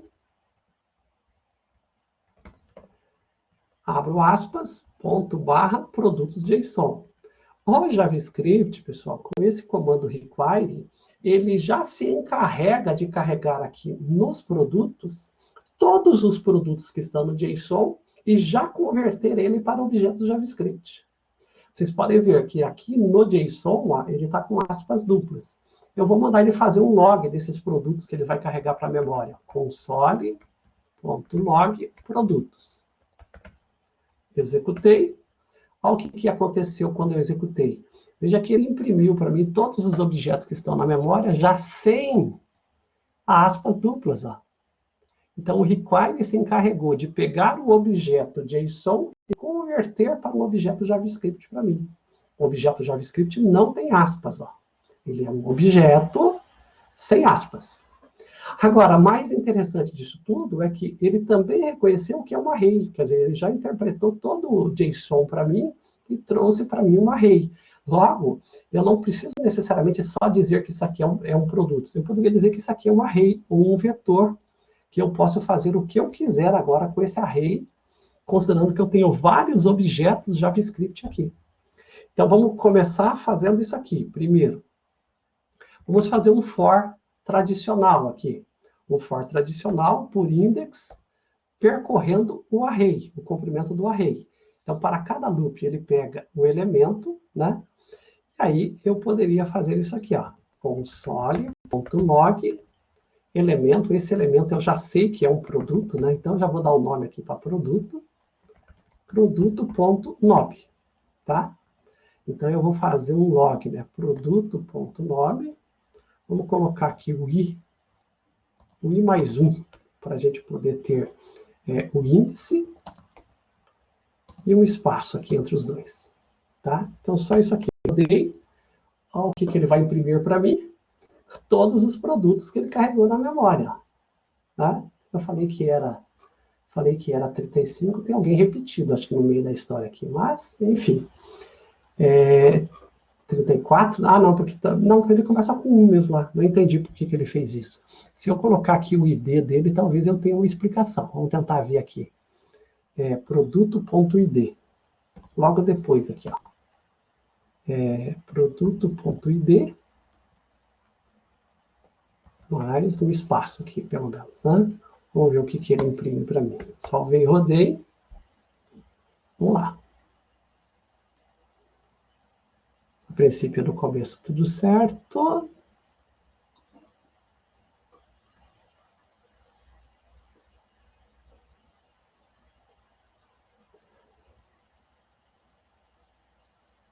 Vinte e nove, 30, 31, 32, 33, 34. Não entendi. Vamos lá, vou dar mais uma olhadinha aqui só para conferir. 1, 2, 3, 4, 5, 6, 7, 8, 9... 10, 11, 12, 13, 14, 15, 16, 17, 18, 19, 20, 21, 22, 23, 24, 25, 26, 27, 28, 29, 30. Ok. 31, 30. Ah, eu tenho um 32 a mais aqui no meu. Ah, tá explicado. Na verdade, eu tenho 35 produtos. Ó. O meu JSON que está errado, então faz sentido. Então aqui eu tenho 32 está repetido. Então esse aqui é o 33, esse aqui é o 34 e esse aqui é o 35. Então eu tenho 35 produtos, na verdade. Ah, muito bom. Já achei um porém aí no meu loop, né? Então aí está. Então agora eu já tenho como eu já estou carregando na memória e iterando sobre os meus produtos. Pessoal, isso aqui eu não vou voltar a discutir com vocês, mas as possibilidades aqui são enormes, né? A gente já iterou aqui usando o for tradicional, Poderia fazer a interação de outra forma, que eu mostrei na última aula para vocês, que é usando o for in, né? Então, eu poderia fazer assim, ó, for index in array, que são onde estão os produtos. Então, isso aqui me dá um resultado muito parecido, ó. Esse for aqui é um for diferente, né? Ó, um for diferente.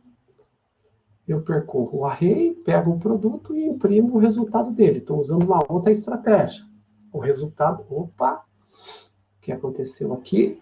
Ah, eu coloquei index, vou colocar i aqui só. Salvei, rodei. O resultado será o mesmo. Obtive o mesmo resultado usando o for in. Poderia, ao invés de usar o for in, usar o for off, que é um outro recurso do JavaScript. For off. O for off, eu vou dizer qual é o meu iterador. No meu caso aqui, eu vou dizer que é o produto da lista de array. E aí eu posso só fazer isso aqui, ó. Pegar isso aqui, colocar aqui, executei, vou ter o mesmo resultado. Por quê? Porque produtos, a forma de iterar, a técnica é diferente, mas o resultado será o mesmo. Outra coisa importante é agora de dizer para vocês o seguinte: como isso aqui é um array, ele acrescenta funções para mim, tá? Então, eu além de ter os objetos carregados no array, ele tem funções adicionais que o array oferece. E essa é a última parte da aula de hoje. Então, quando eu falo para vocês aqui, ó, desse último tópico, que é o tópico de arrays, arrays oferece para mim funções básicas e funções avançadas, que em algum momento vai aparecer para vocês aí, para que vocês possam utilizar e fazer processamento de forma diferenciada. Então, por exemplo, ao invés de usar o for aqui, eu poderia ter feito desta forma aqui, ó. Array, peguei o array direto e chamei uma função que tem dentro dele chamada foreach. Ó. Aí no foreach, eu digo o que eu quero que aconteça. Tá? Eu escrevo aqui, na verdade, ele espera receber uma função aqui para fazer alguma coisa. E aí eu posso passar para ele o que eu quero que aconteça. E eu vou fazer isso usando o arrow function agora. Para cada produto, usando o arrow function, você faça o que com ele? Você faça isso aqui que tem que ser feito. Tá? Então é isso que eu quero que ele faça. Basicamente, eu transformei aquele loop nesse array for each, ó, console log produto id e tudo mais. Executei, o resultado é o mesmo. Ou seja, só que agora eu estou executando o for each, que é uma função dentro do array. Lembrando que o array vai ter outras funções mais básicas e essas funções de interação que já vem dentro dele. O que mais? Se eu quisesse aqui filtrar, né, transformar os dados do produto, por exemplo, né? Então eu quisesse extrair produto e nome para depois fazer o processamento. Então eu poderia ter feito diferente. Vou comentar aqui, fazer assim. Ele vai me retornar um outro array, né, que vai ser o produto nome. Eu só estou gerando uma forma produto nome, isso aqui, tá? Produtos e nomes. Eu vou usar aqui array map, que é um dos recursos, e dentro dele, para cada produto, tá? Eu vou usando aqui a arrow function, fazer isso aqui, ó. Retornar agora essa informação aqui concatenada. Então, veja para que eu estou usando o map. Eu estou usando o map para extrair dele o ID e o nome do produto. Ó. Então, aqui eu terei um outro array com esta informação. Se eu fizer isso aqui, se eu quiser percorrê-lo, posso percorrê-lo novamente aqui. Ó. Só que agora eu vou percorrer de forma diferente. Tá vendo? Vou fazer assim, ó, vou usar aqui novamente o console log, tá? Que eu vou usar aqui, vou receber aqui uma string, na verdade, que é um str, e vou imprimir a str. E eu vou percorrer produtos nome. Quem eu estou percorrendo? Produtos nome e para cada string imprimindo a string. Rodei. Olha aí, o mesmo resultado. Só que agora filtrado todos os nomes IDs, né, e nome do produto aqui nesta produtos nome. Utilizei map para isso. Ou seja, eu fiz um filtro de tudo que tem dentro. Então, veja a combinação. Uma arrow function, que me retorna a concatenação do ID e do nome, para... eu poderia renomear isso aqui de nomes, né? Fica mais, acho que fica mais, ó, para os nomes. Tá vendo? E aí, eu uso o for each para imprimir os nomes dos produtos. Foi uma forma de processar utilizando o map. Filter. O filter, diferentemente do map, vai me permitir filtrar a informação de acordo com algum critério. Eu poderia utilizar o filtro, por exemplo, aqui para dizer que eu quero os produtos que não são vegetarianos, ou vice-versa, que é vegetariano. Então, eu poderia fazer aqui.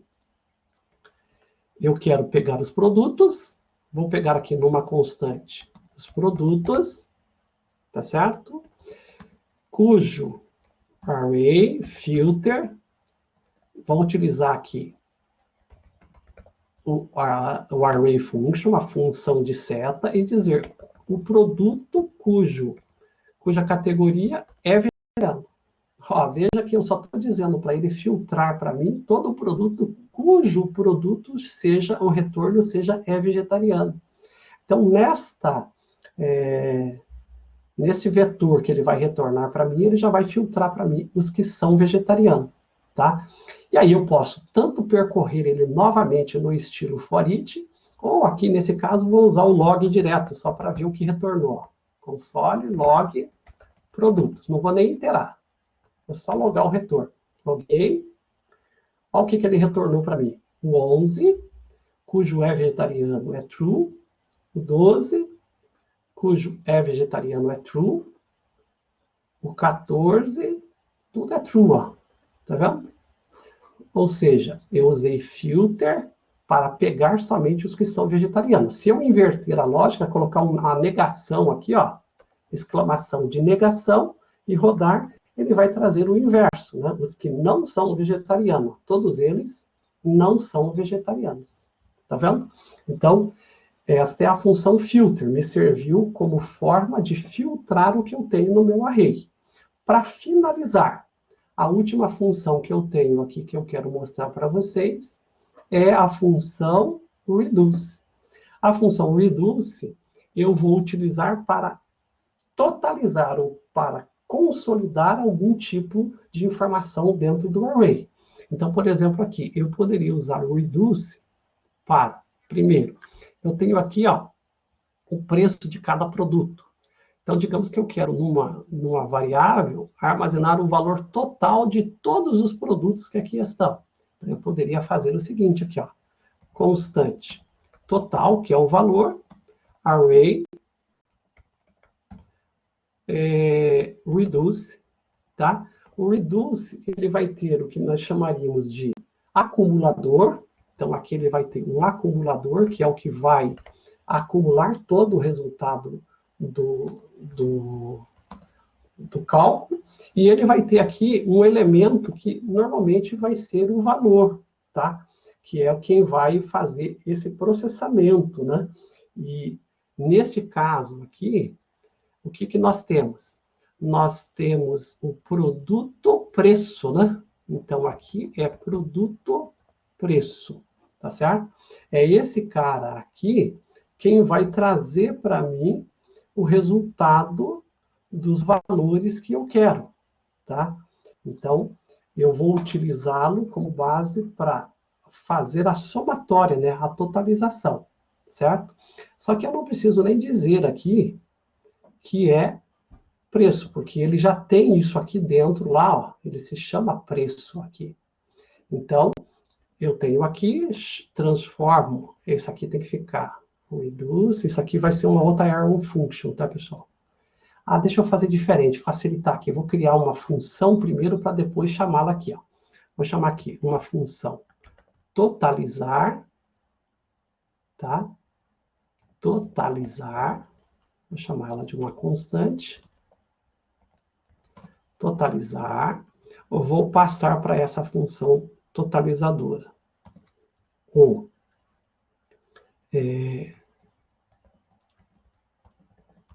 Aqui igual, totalizador, e o preço. E daí, essa arrow function vai pegar o totalizador mais preço. Então, essa é a função arrow function que eu criei. Aí, no reduce, tá? Eu vou chamar a função totalizar para ser executada aqui durante o reduce. Veja que ele já sabe que ele vai fazer isso em cima do array, logo o total tem que retornar aqui. Então, se eu fizer aqui console.log total, finalizando, rodei, ele imprimiu aqui para mim os objetos. Eu tenho que filtrá-lo primeiro, deixe-me vir aqui. Eu teria que filtrar primeiro só os preços, se eu vou fazer os preços. Ou vou tentar aqui, ó. Vamos tentar aqui, mandar produto. Não vai dar. Eu poderia mandar o produto, ok? E vou tentar pegar aqui produto.preço. Vamos ver se eu consigo, tá? Talvez dê. Tadadã. É o primeiro, de qualquer forma, entra como objeto, depois ele vai concatenando. Não deu, tá vendo? Eu teria que passar para a totalizadora, eu teria que passar aqui um valor zero. Então, eu vou fazer diferente aqui, ó. Olha o que eu vou fazer. Primeiro, eu vou usar um map para capturar os preços, tá? Vou simplificar o processamento do reduce. Vou pegar aqui os preços, primeiro. Então, eu vou retornar produto.preço. Estou filtrando, de certa forma, jogando preços para esse cara aqui. Depois que eu tiver os preços, eu vou atuar em cima dele, fazendo, então, o cálculo em cima do preço. E agora vai funcionar. Então, isso aqui é um conjunto. Usando o map para pegar os preços de dentro do vetor, cria uma função totalizar para somar todos os preços, passei para o reduce para capturar, pegando a função, né? Aqui ficou fnt, vou colocar só fn totalizar, e depois eu imprimo o total que é retornado daqui. Rodei, aí está, ali está o valor, pessoal, 917 é o total. Se eu quisesse melhorar um pouquinho, eu posso chamar aqui toFixed para ficar com duas casas decimais depois da vírgula. Ó, uma função dentro do number. Rodei, aí está, 917 por 57. Ok? Pessoal, espero que vocês tenham visto o poder que o JavaScript tem quando lidando com funções, orientação a objetos e arrays. Eu acho que aqui, é claro, é um resumo bem cheio de recursos, cheio de possibilidades, mas eu precisava passar isso para vocês verem o que é possível fazer utilizando funções, usando objetos e utilizando arrays em JavaScript, ok? Então, eu vou parar aqui, eu estou fazendo a gravação. Lá, o Cleiton disse que utiliza isso aí programando o dia todo. Acho que você utiliza isso, né, Cleiton? Se você já trabalha, então aqui dá para o pessoal ter uma ideia. Eu acho que é um resumo, né? É um resumo bem geral, que mostra o poder da programação para aqueles que estão chegando no JavaScript. Então, eu acho que assim, você pode até ter alguma dificuldade para aplicar todas essas técnicas que você viu hoje nesse começo, porque você está aprendendo. Mas você já viu o que é. Logo, você vai conseguir, aos poucos, e saber aonde você pode chegar, né? Quando você tem um referencial aonde você pode chegar, você já tem aí uma visão bem ampla de como fazer para chegar lá. É isso mesmo, André. Acho que a ideia aqui, vocês vejam que não adianta eu ficar pegando muito exercíciozinho, querendo fazer exercício com vocês, porque senão a gente fica parado muito para resolver um exercício só, entende? Então, eu não tenho como fazer isso. Mas quando eu dou essa visão para vocês, eu jogo para vocês percepção do que é possível fazer e como fazer. Aí esse vídeo está sendo gravado, depois vocês retomam ele, né? Dão uma olhadinha, e aí vai ficar muito mais claro para vocês como é que vocês podem aplicar essas técnicas. E sempre lembrando, pessoal, não quero esgotar aqui de insistir com vocês, mas, claro, eu insisto, né? Venham visitar aqui os sites, ó, sobre objetos, como é que funciona, né? Como é que você coloca funções, como é que você usa, tá vendo? Ó? Na parte de funções, né, o que você tem, tudo aquilo que eu passei para vocês no começo, né?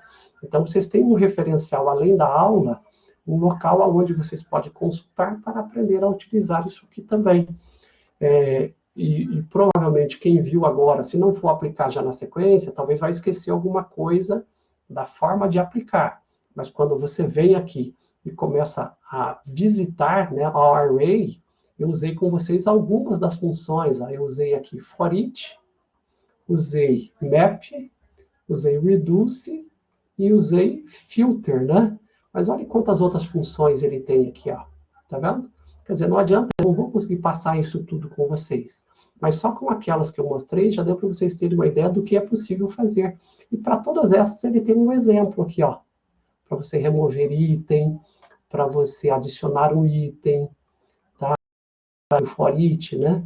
Para você pegar por posição, para você fazer o log de um array, e assim por diante. Então, não se cansem de saber que a documentação que eu mostrei para vocês certamente é o melhor referencial para quem está aprendendo, tá bom? Muito obrigado, pessoal. Eu vou interromper aqui a gravação.